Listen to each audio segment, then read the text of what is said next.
дар меҳмонхонаи суғдиёни шаҳри Хуҷанд дар остонаи бозии минтақаи ҷоми Конфедератсияи футболи Осиё 2022 байни бошгоҳи Хуҷанди Тоҷикистон ва суғдиёнаи Узбекистон нишасти матбуотӣ баргузор гардид. Дар нишасти пеш аз бозӣ сармураббии тими мунтахаби суғдиёна Улуғбек Бақоев ва дарвозабони сербӣ Милан Митрович ширкат доштанд. Зимни нишасти хабари сармураббии даста баён дошт ки тими суғдиёна ба бозии навбатии ҷоми Конфедератсияи футболи Осиё 2022 хуб омодагӣ дида интизори натиҷаҳои назаррас мебошад.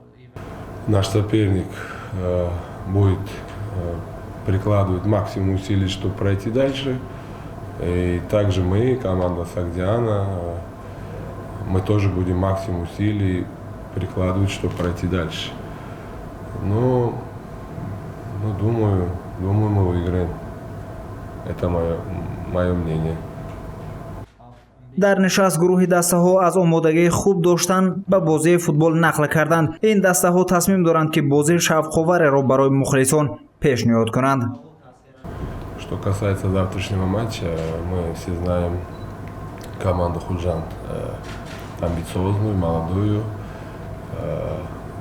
в нескольких линиях очень есть хорошие ребята, хорошие футболисты, поэтому команда, у них преимущество, что они играют дома, поэтому ошибаться не имеем права и будем готовиться максимально, чтобы завтра пройти следующий этап. пас аз нишасти хабарии тими мунтахаби суғдиёна нишасти дастаи Хуҷанди Хуҷанд баргузор гардид. дар нишасти матбуотӣ аз дастаи Хуҷанд сармураббӣ Рустам Ҳоҷиев ва легионери нави даста ба суоли рӯзноманигорон ҷавоб гуфтанд. Сармураббии дастаи Хуҷанд баён дошт ки дар даста 4 тағйирот ба назар гирифта шудааст. маҳз аз ҳамин ҳисоб эҳтимолият вуҷуд дорад ки онҳо ғалабаи тимро таъмин намоянд. Ну, еще раз повторюсь, мы готовились, мы знаем силу соперника. Игроки, которые к нам присоединились после летнего трансферного окна, это Эльчибек Рашидбеков и Гаранжа Сергей. И есть еще молодые ребята, но я думаю, те игроки, которые есть, они готовы к этому матчу. Как мы сыграем и как мы будем реагировать на соперника, на силу соперника, это покажет матч. оиди омодагии даста бошад, сармураббии тими Хуҷанд гуфт ки пагоҳ натиҷаи омодагиҳоро хоҳанд дид. умед ба он дорад ки дастаи Хуҷанд ғалабаро ба даст меорад. аммо ин бозӣ аст, ҳеҷ кас натиҷаи бозиро пешгӯӣ карда наметавонад, мегӯяд сармураббӣ Рустам Ҳоҷиев. В сильной стороне соперника, естественно, мы сейчас не будем ничего говорить, и о слабой стороне соперника тоже. Мы это доносим до игроков. Главное, чтобы на это реагировали завтра наши игроки. Сейчас мы об этом говорить, какие мы нашли там сильные или слабые стороны соперника, мы не можем сейчас об этом говорить. Да, команда опытная, есть очень опытные игроки, есть хорошая молодежь.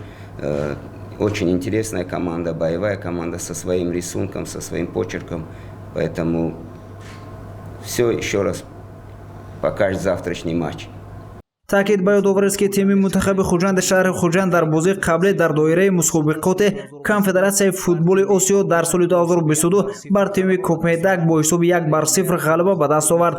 ҳамчунин дар идомаи рақобатҳои ҳамин мусобиқа клуби футболи Хуҷанд бо тими Дордои Қирғизистон рақобат намуда ҳисобро мусовӣ кард. ҳамакнун рақиби навбатии ин даста тими суғдиёнаи Узбекистон мебошад. пагоҳ расо соати 15:30 дар варзишгоҳи 20-солагаи Истиқлолияти Давлати Ҷумҳурии Тоҷикистон ки ҳоло мо қарор дорем бозӣ байни дастаҳои Узбекистон, тими мунтахаби суғдиёна ва Хуҷанди Тоҷикистон баргузор мешавад. дар ин бозӣ ғалабаи тими мунтахаби Тоҷикистон, яъне Хуҷанди шаҳри Хуҷанд хеле муҳим аст. аз ин лиҳоз аз мухлисони даста талаб карда мешавад ки танҳо биёянд, толорро, варзишгоҳро пур аз мухлис гардонанд, зеро ғалаба барои ҳар яки мо ин ғалабаи миллати тоҷик аст.